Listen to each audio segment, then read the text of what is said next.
Welcome to Kannan info Tamil. நம்ம இன்னைக்கு என்ன டாபிக் பார்க்க போறோம் அப்படின்னா ரெண்டு முக்கியமான டிஃபென்ஸ் அப்டேட் இந்த வீடியோல பார்க்க போறோம். முதல் டிஃபென்ஸ் அப்டேட், வழக்கம் போல டிஆர்டிஓ எல்லாருக்கும் ஒரு மிகப்பெரிய சர்ப்ரைஸ கொடுத்திருக்காங்க. அதாவது நம்ம கூட சில நாட்களுக்கு முன்னாடி வெளியிட்ட வீடியோல இந்தியா K5 மிசைல்களை சோதிப்பதற்கு வாய்ப்பு இருப்பதா சொல்லியிருந்தோம். ஆனா தற்போது India K4 submarine launch ballistic மிசைல வெற்றிகரமா சோதனை செஞ்சிருக்காங்க. இந்த சோதனையோட முக்கியத்துவம் என்ன, எதற்காக இந்தியா K4 மிசைல்களை சோதனை செஞ்சிருக்காங்க, K4 மிசைலோட செயல்திறன் மற்றும் சிறப்பு அம்சங்கள் என்ன, இந்த மிசைல் சோதனை மூலமா இந்தியாவுக்கு கிடைச்சிருக்க அட்வான்டேஜஸ் என்ன அப்படிங்கிறது குறித்து பார்க்கலாம். இரண்டாவது அப்டேட், நான் எப்பொழுதுமே அமெரிக்கா மற்றும் ஐரோப்பிய நாடுகளை நம்ப கூடாது அப்படின்னு சொல்லுவேன். இப்போ நான் சொன்னதை நிரூபிக்கும் வகையில ரஃபேல் போர் விமானத்துல பயன்படுத்தக்கூடிய ஒரு முக்கியமான மிசைல் தொடர்பா ஐரோப்பிய நாடுகள் இந்தியாவுக்கு பிரச்சனை கொடுக்க ஆரம்பிச்சிருக்காங்க. அது என்ன விஷயம், ஐரோப்பிய நாடுகள் எந்த மிசைல் தொடர்பா இந்தியாவுக்கு பிரச்சனை கொடுக்க ஆரம்பிச்சிருக்காங்க, இதற்கு பின்னாடி இருக்கக்கூடிய அரசியல் என்ன, ஐரோப்பிய நாடுகள் செய்யக்கூடிய இந்த அரசியலை முறியடிப்பதற்கு இந்தியா என்ன செய்ய போறாங்க அப்படிங்கிறது குறித்து நம்ம டீடைலா இந்த வீடியோல பார்க்கலாம். அடுத்து ஃப்ரெண்ட்ஸ், ஒரு சின்ன ரெக்வெஸ்ட், நம்ம சேனல்ல லோகோவை மாத்தலாம் அப்படின்னு இருக்கோம். அதற்காக நம்ம கம்யூனிட்டி போஸ்ட்ல ஒரு ஓட்டிங் வச்சிருக்கோம். அதுல 3 லோகோ கொடுத்திருக்கோம். உங்களுக்கு எந்த லோகோ பிடிச்சிருக்குன்னு ஓட் பண்ணுங்க. அதிகமான ஓட் பர்சன்டேஜ் இருக்கக்கூடிய லோகோவை நம்ம சேனல் லோகோவா மாத்த போறோம். எல்லாருமே சில நாட்களுக்கு முன்னாடி இந்தியா பே ஆஃப் பெங்கால் பகுதியில 3490 கிலோமீட்டருக்கு ஒரு நோட்டம் இஷ்யூ செஞ்ச உடனே நிறைய டிஃபென்ஸ் எக்ஸ்பர்ட் இந்தியா புதிதாக டெவலப் செய்து வரும் K5 மிசைல்களை தான் சோதிக்க போறாங்க அப்படின்னு சொல்லி வந்தாங்க. ஏன் நம்ம கூட அப்படிதான் சில நாட்களுக்கு முன்னாடி போட்ட வீடியோல சொல்லி இருந்தோம். ஆனா தற்போது டிஆர்டிஓ நம்மளுக்கெல்லாம் ஒரு சர்ப்ரைஸ கொடுத்திருக்காங்க. அதாவது இந்தியாலே தயாரிக்கப்பட்ட முதல் அணுசக்தி நீர்மூழ்கி கப்பலான INS அரிகாந்த் நீர்மூழ்கி கப்பல்ல இருந்து K4 அப்படிங்கிற ஒரு சப்மரீன் லான்ச் பாலிஸ்டிக் மிசைல வெற்றிகரமா சோதனை செஞ்சிருக்காங்க. இந்தியா முன்னாடி மிசைல் சோதனைக்காக இஷ்யூ செஞ்சிருந்த நோட்டத்தை கேன்சல் செஞ்சிட்டாங்க அப்படின்னு செய்திகள் வெளிவந்துகிட்டு இருந்துச்சு. ஆனா திடீர்னு இந்த K4 சப்மரீன் லான்ச் பாலிஸ்டிக் மிசைலோட சோதனையை நடத்தி இருக்காங்க. இந்த விஷயம் இந்தியாவுக்கு ஒரு மிகப்பெரிய முன்னேற்றமா பார்க்கப்படுது. ஏன்னா ஒரு long range submarine launch ballistic missile இந்தியாவுடைய அண்டர் வாட்டர் ஸ்ட்ராட்டஜில இணைக்கப்படுது. இந்த K4 சப்மரீன் லான்ச் பாலிஸ்டிக் மிசைல்னால 3500 கிலோமீட்டர் தூரத்துல உள்ள இலக்குகள் மீது மிக துல்லியமான தாக்குதல்களை நடத்த முடியும். இந்த மிசைல்கள் பிரத்யேகமா அணு ஆயுத தாக்குதல் நடத்துவதற்காக இந்தியா டெவலப் செஞ்சிருக்காங்க. இதற்கு முன்னாடி வரைக்கும் இந்தியா K15 அப்படிங்கிற ஒரு குறுகிய தூரம் சென்று தாக்கக்கூடிய சப்மரீன் லான்ச் பாலிஸ்டிக் மிசைல தான் இந்த INS அரிகாந்த் நீர்மூழ்கி கப்பல்ல இணைச்சிருந்தாங்க. ஆனா தற்போது 3500 கிலோமீட்டர் சென்று தாக்கக்கூடிய மிசைல வெற்றிகரமா சோதித்து இருப்பதன் மூலம் இந்தியாவுடைய அணு ஆயுத தாக்கும் திறன் மிகப்பெரிய அளவில் அதிகரிச்சிருக்கு. இந்தியா 2002ல தான் INS அரிகாந்த் நீர்மூழ்கி கப்பல்ல இருந்து இந்த K15 சப்மரீன் லான்ச் பாலிஸ்டிக் மிசைல சோதனை செஞ்சாங்க. அதே வருடத்துல இந்த K4 சப்மரீன் லான்ச் பாலிஸ்டிக் மிசைலையும் சோதனை செஞ்சாங்க.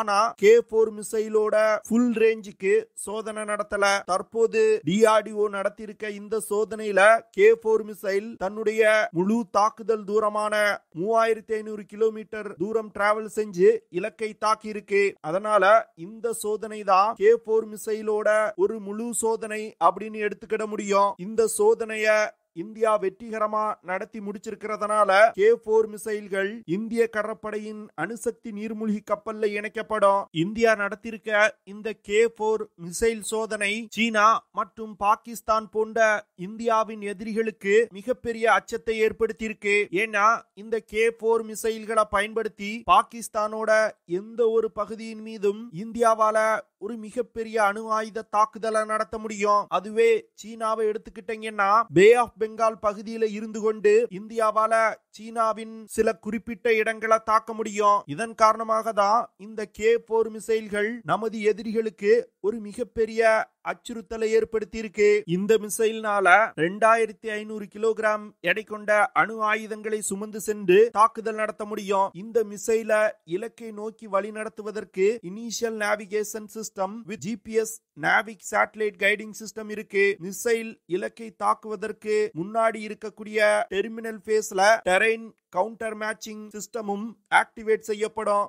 இதனால மிசைல் பயணிக்கக்கூடிய பாத்துல ஏதாவது கட்டிடங்கள், மலைகள் போன்ற விஷயங்கள் இருந்தாலும் அதை தவிர்த்து சென்று இலக்கை மிக துல்லியமா தாக்கும். K-15 மற்றும் K-4 போன்ற பல்வேறு விதமான சப்மரீன் லான்ச் பாலஸ்டிக் மிசைல்கள் இந்திய அணுசக்தி நீர்மூழ்கி கப்பல்ல இணைக்கப்படுவது அந்த அணுசக்தி நீர்மூழ்கி கப்பல்களோட தாக்கும் திறனை மிகப்பெரிய அளவுல அதிகரிக்கும். இது இந்தியாவுக்கு ஸ்ட்ராட்டஜிக்கலா ஒரு மிகப்பெரிய அட்வான்டேஜ் கொடுக்கும். இந்தியா இந்த K4 மிசைலுக்கு அடுத்து K5 அப்படிங்கிற ஒரு சப்மரீன் லான்ச் பாலஸ்டிக் மிசைலை டெவலப் செய்து வந்துகிட்டு இருக்காங்க. இந்த K5 மிசைல்னால 5000 கிலோமீட்டர் தூரத்துல உள்ள இலக்குகளை மிக துல்லியமா தாக்கும். K5 மிசைல இந்த வருடத்தோட இறுதி இல்லனா அடுத்த வருடத்தோட தொடக்கத்துல இந்தியா சோதிப்பாங்க அப்படின்னு எதிர்பார்க்கப்படுது. அப்படி K5 மிசைல மட்டும் இந்தியா வெற்றிகரமா சோதனை செஞ்சிட்டாங்கன்னா அக்னி 5 மிசைல் சோதனை எவ்வளவு முக்கியமானதோ அதே போன்ற ஒரு விஷயத்தை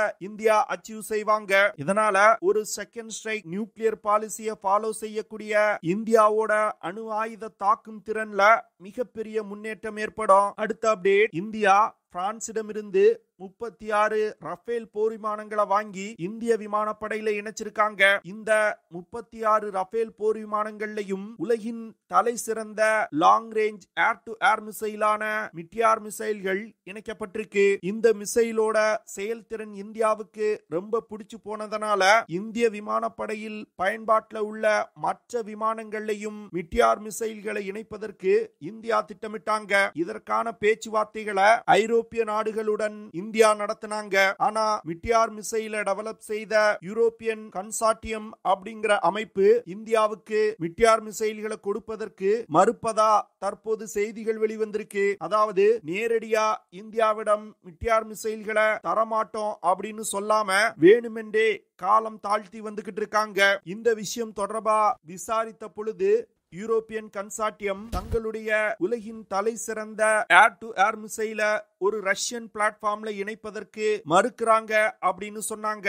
சரி, ரஷ்ய விமானங்களுக்கு தான் கொடுக்கல, இந்தியா உள்நாட்டிலே டெவலப் செஞ்சிருக்க தேஜஸ் MK-1A மற்றும் தேஜஸ் MK-2 விமானங்களுக்கு கொடுக்கலாமே அப்படின்னு கேட்ட பொழுது அதற்கும் ஒரு அதிர்ச்சிகரமான தகவல் வெளிவந்திருக்கு. அதாவது இந்தியா MRFA அப்படிங்கிற திட்டத்தின் மூலமா 114 ஃபைட்டர் ஜெட் விமானங்களை வாங்குவதற்கு திட்டமிட்டிருக்காங்க. அதுல Gripen E, Eurofighter Typhoon, Rafale போன்ற விமானங்கள் போட்டி போடுறாங்க. ஐரோப்பிய விமானங்களுக்கு MRFA திட்டத்துல ஒரு அட்வான்டேஜ் கொடுப்பதற்கு யூரோப்பியன் கன்சார்டியம் மிட்டியார் மிசைல்களை இந்தியாவுக்கு கொடுக்காம மறுக்கிறாங்க அப்படின்னு சொல்றாங்க. அதாவது மிட்டியார் மிசைல்களை வாங்கி இந்தியா தங்களுடைய உள்நாட்டு விமானங்கள்ல இணைச்சிட்டாங்கன்னா நமது உள்நாட்டு விமானங்களோட செயல்திறன் மிகப்பெரிய அளவுல அதிகரிக்கும். அதனால இந்தியா MRFA திட்டத்தின் மூலமா விமானங்களை வாங்காம உள்நாட்டு விமான தயாரிப்புல அதிக கான்சென்ட்ரேட் செய்ய ஆரம்பிப்பாங்க. இந்த விஷயத்தை முறியடிப்பதற்கும் MRFA கான்ட்ராக்ட ஒரு ஐரோப்பிய நாடு கைப்பற்றுவதற்கும் இந்த மிட்டியார் மிசைல்களை யூரோப்பியன் கன்சார்டியம் இந்திய விமானப்படைக்கு கொடுப்பதற்கு மறுக்கிறாங்க. இந்தியா மிட்டியார் மிசைல்களை தன் விமானப்படையில் இணைப்பதன் மூலம் இந்திய விமானப்படை விமானங்களோட ஏர் டு ஏர் காம்பேட் கேப்பபிலிட்டியை அதிகப்படுத்த இந்திய விமானப்படை போட்டிருந்த திட்டம் தற்போது தவிடுபொடியாயிருக்கு. இதன் காரணமாக தான் எப்பொழுதுமே அமெரிக்கா மற்றும் ஐரோப்பிய நாடுகளை நம்ப கூடாது அப்படின்னு நான் சொல்லுவேன். ஏன்னா நமக்கு சரித்திரமும் இந்த நாடுகளை நம்ப கூடாது அப்படிங்கிற மிகவும் ஒரு ஆழமான பாடத்தை கற்றுக் கொடுத்திருக்கு. முதல்ல ஐரோப்பியர்கள் இந்தியாவுக்கு வர்த்தகம் செய்ய வந்தாங்க. ஆனா காலப்போக்கில் நம் நாட்டை கைப்பற்றி நம்மள ஆள ஆரம்பிச்சாங்க. இப்போ இந்தியா ஐரோப்பிய நாடுகளுடன் நெருங்கிய நட்புறவை கொண்டிருக்கலாம். ஆனா எப்பொழுதுமே ஐரோப்பியர்களுக்கு இந்தியா தங்களின் அடிமை நாடு அப்படிங்கிற மனப்பான்மை இருக்குது. இதனால இந்தியா, அமெரிக்கா மற்றும் ஐரோப்பிய நாடுகளிடம் ரொம்ப எச்சரிக்கையா இருக்கணும். இப்போ India long range air to air மிசைல்களுக்கு உள்நாட்டு ஆயுத தயாரிப்பை நோக்கி திரும்பி இருப்பதா செய்திகள் வெளிவர ஆரம்பிச்சிருக்கு. இந்தியா 110 கிலோமீட்டர் தாக்குதல் வரம்பு கொண்ட அஸ்த்ரா MK1 மிசைலை வெற்றிகரமா டெவலப் செய்து இந்திய விமானப்படையில இணைச்சிருக்காங்க. இன்னும் கூடிய விரைவில் 160 கிலோமீட்டர் தாக்குதல் வரம்பு கொண்ட அஸ்த்ரா 2 மிசைல்களை இந்திய விமானப்படையில இணைப்பாங்க. இந்தியாவுக்கு பிரச்சனை கொடுக்கக்கூடிய விஷயம்னா அது அஸ்த்ரா 3 மிசைல்கள் தான். இந்த மிசைல 350 கிலோமீட்டர் தாக்குதல் வரம்பு கொண்ட மிசைலா இந்தியா டெவலப் செய்து வந்துகிட்டு இருக்காங்க. இந்த மிசைலை உருவாக்குவதற்கு சில தொழில்நுட்பங்களை இந்தியா டெவலப் செய்ய வேண்டிய கட்டாயத்தில் இருக்காங்க. அதாவது அஸ்த்ரா 3 போன்ற long range air to air மிசைலை இந்தியா உருவாக்கணும்னா சாலிட் ஃபியூல் டக்டட் ராம்ஜெட் இன்ஜினை இந்தியா டெவலப் செய்யணும். தற்போது இந்தியா அதற்கான வேலைகள்ல தான் ஈடுபட்டு வந்துகிட்டு இருக்காங்க. ஐரோப்பிய நாடுகள் இந்தியாவுக்கு தர மறுக்கும் மிட்டியார் மிசைல்கள்னால 200 கிலோமீட்டர் தூரத்துல உள்ள வான் இலக்குகளை மிக துல்லியமா தாக்க முடியும். இந்த மிசைலோட நோ எஸ்கேப் ஜோன் 60 கிலோமீட்டர். மிட்டியார் மிசைல்கள்னால ஒலியின் வேகத்தை விட 4 மடங்கு வேகமா பறந்து சென்று இலக்கை தாக்க முடியும். மிட்டியார் மிசைல்ல சாலிட் ஃபியூல் டக்டட் ராம்ஜெட் தொழில்நுட்பம் பயன்படுத்தப்பட்டிருக்கு. இந்த தொழில்நுட்பத்தை டெவலப் செய்யறது ஒரு சாதாரண விஷயம் கிடையாது. இப்போ இந்தியாவின் DRDO நிறுவனம் இந்த டெக்னாலஜியை டெவலப் செய்யறதுக்கு தான் முயற்சி செய்து வந்துகிட்டு இருக்காங்க. பார்க்கலாம் எவ்வளவு விரைவா DRDO இந்த தொழில்நுட்பத்தை டெவலப் செய்யறாங்க அப்படின்னு. ஓகே ஃப்ரெண்ட்ஸ், நம்ம வீடியோவோட நிறைவு பகுதிக்கு வந்துட்டோம். இதெல்லாம் தான் நான் உங்ககிட்ட ஷேர் பண்ணணும் அப்படின்னு நினைச்ச விஷயங்கள்.